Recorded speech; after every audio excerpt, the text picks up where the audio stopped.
시편 9편입니다.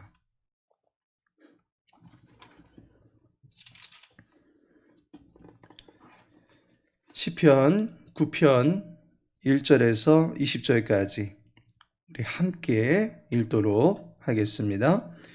내가 전심으로 여호와께 감사하오며 주의 모든 기이한 일들을 전하리이다.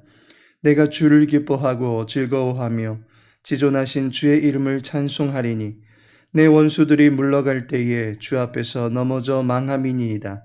주께서 나의 의와 송사를 변호하셨으며 보좌에 앉으사 의롭게 심판하셨나이다. 이방 나라들을 책망하시고 악인을 멸하시며 그들의 이름을 영원히 지우셨나이다. 원수가 끊어져 영원히 멸망하였사오니 주께서 무너뜨린 성읍들을 기억할 수 없나이다. 여호와께서 영원히 앉으시며 심판을 위하여 보좌를 준비하셨도다. 공의로 세계를 심판하시며 정직으로 만민에게 판결을 내리시리로다. 여호와는 압제를 당하는 자의 요새이시요 환난 때의 요새이시로다. 여호와여, 주의 이름을 아는 자는 주를 의지하오리니 이는 주를 찾는 자들을 버리지 아니하심이니이다. 너희는 시온에 계신 여호와를 찬송하며 그의 행사를 백성 중에 선포할지어다. 피 흘림을 신문하시는 이가 그들을 기억하시며 가난한 자의 부르짖음을 잊지 아니하시도다. 여호와여, 내게 은혜를 베푸소서. 나를 사망의 문에서 일으키시는 주여, 나를 미워하는 자에게서 받는 나의 고통을 보소서. 그리하시면 내가 주의 찬송을 다 전할 것이요 딸 시온의 문에서 주의 구원을 기뻐하리이다. 이방 나라들은 자기가 판 웅덩이에 빠짐이요 자기가 숨긴 그물에 자기 발이 걸렸도다. 여호와께서 자기를 알게 하사 심판을 행하셨으며 악인은 자기가 손으로 행한 일에 스스로 얽혔도다. 악인들이 스올로 돌아가며 하나님을 잊어버린 모든 이방 나라들이 그리하리로다. 궁핍한 자가 항상 잊어버림을 당하지 아니하며 가난한 자들이 영원히 실망하지 아니하리로다. 여호와여, 일어나사 인생으로 승리를 얻지 못하게 하시며 이방 나라들이 주 앞에서 심판을 받게 하소서. 여호와여, 그들을 두렵게 하시며 이방 나라들이 자기는 인생일 뿐인 줄 알게 하소서. 아멘. 오늘은 시편 9편의 말씀 함께 나누도록 하겠습니다. 사람이 극도로 기뻐하게 되면 방방 뛰게 될 것입니다. 솟구쳐 오르는 환희의 에너지가 온몸을 흥분시킴으로 말미암아 춤까지 추게 될 것입니다. 본문을 기록한 시인의 모습을 그려본다면 아마도 한박 웃음이 가득 지어진 채 두 주먹을 불끈 쥐고 아래 위로 흔들면서 기쁨의 몸부림을 치고 있는 듯한 모습이리라 여겨집니다. 1절부터 2절에 시인이 쉴 새 없이 움직이고 또한 움직이고 싶어하는 5개의 동사가 열거되어 있습니다. 감사하오며 전하리이다. 기뻐하고 즐거워하며 찬송하리니. 이러한 동사들을 통해서 볼 때 시인은 지금 극도의 즐거움 가운데 여호와께 감사를 표하며 여호와 앞에서 큰 소리로 찬송하고 있는 것을 알게 됩니다. 그렇다면 이와 같이 본문의 시인이 흥분한 이유가 무엇입니까? 그가 여호와를 통해서 어떠한 은혜를 입었기 때문입니다. 그 은혜가 무엇입니까?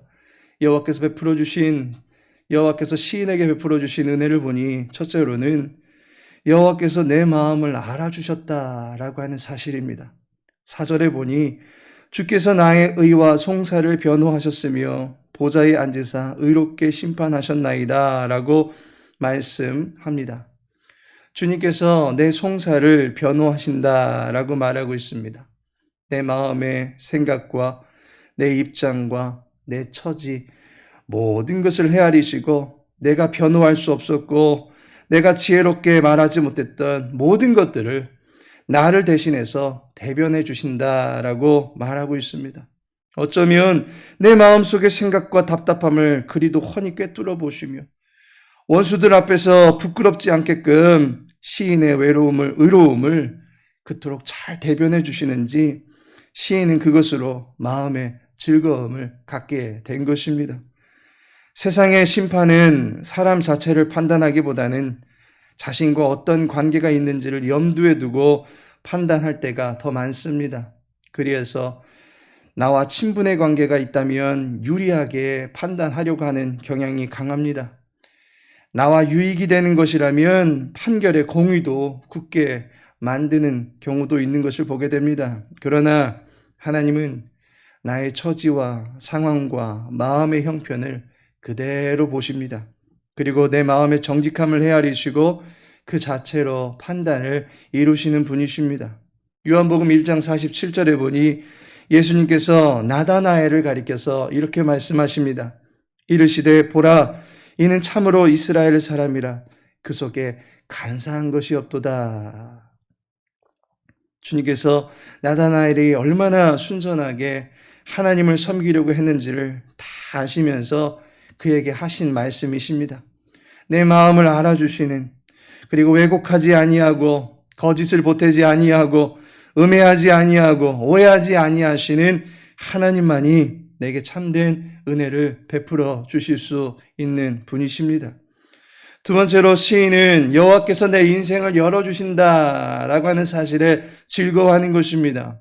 13절을 보니 여호와여 내게 은혜를 베푸소서 나를 사망의 문에서 일으키시는 주여 나를 미워하는 자에게서 받는 나의 고통을 보소서라고 말씀하고 있습니다. 시인이 당면한 현실은 마치 사망의 문 앞에 있는 것과 같은 상황입니다. 그 문이 열리게 되면 언제든 그 안으로 끌려 들어갈 것 같습니다. 그런데 일으키신다라고도 말하고 있습니다. 이 일으키신다라고 하는 말은 끌어올린다라는 의미입니다. 그렇다면 지금 사망이 마치 입을 벌리고 먹이를 삼키려고 뛰어오르는 물고기처럼 시인을 위협하고 두렵게 만들고 있습니다. 언제든 사망의 음침한 골짜기 속으로 떨어질 것 같은 위태한 지경에 처해 있습니다. 그런데 그러한 위험의 상황에서 끌어올리신다라고 말씀해 주고 있습니다. 그리고 14절에 보니 딸 시온의 문에서 주의 구원을 기뻐하리이다 라고 말씀합니다. 이제 사망의 문이 아니라 시온의 문에 서게 되는 시인의 모습을 보게 됩니다. 새로운 인생의 문이 시인의 앞에 열리게 되는 것입니다. 여호와를 믿고 의지하는 백성의 인생은 새로운 인생의 길을 걸어갈 수 있게 되는 것입니다. 지금까지는 내 의지와 내 야망과 내 욕심을 따라 살았지만 이제는 내가 아닌 여호와의 능력과 그 이름의 영광과 그리스도의 마음을 따라 살게 되는 인생으로 바뀌어지는 것입니다. 어제까지는 내가 살았을지라도 오늘부터는 그리스도가 나와 함께하는 인생으로 바뀌어지는 것입니다. 우리의 인생에 새로운 분위기가 형성되는 것입니다. 매일같이 고기를 낚아서 자기의 생명을 연명하던 베드로는 주님을 만나고는 다른 사람의 생명을 살리는 사람 낚는 어부가 된 것을 보게 됩니다. 죄인 중에 괴수였던 바울은 주님을 만나고는 은혜 위에 은혜가 넘치는 삶을 살게 된 것을 보게 됩니다. 여호와로 말미암아 우리는 새로운 인생의 길을 걸어갈 수 있게 되는 은혜를 믿게 되는 것입니다. 마지막으로 여호와께서 내 영혼을 구원하신다라고 하는 사실에 즐거움을 갖고 있는 것입니다. 시인은 시의 전체적인 과정에서 자신과 이방나라, 자신과 원수, 자신과 악인, 그리고 자신과 심판받는 자들을 구별하고 있음을 보게 됩니다. 이 둘 간에는 운명이 완전히 뒤바뀌어지는 것을 보게 됩니다. 17절에 보니 악인들이 스올로 돌아가며 하나님을 잊어버린 모든 이방 나라들이 그리하리로다 라고 말씀합니다. 악인들은 죽음으로, 곧 영원한 죽음으로 나아갈 수밖에 없다라고 말합니다. 이방 나라, 곧 하나님을 알지 못하는 모든 나라들도 그와 동일한 운명에 처해진다라고 말합니다. 그러나 자신과 하나님을 찾는 자들은 어떻게 된다라고 보고 있습니까?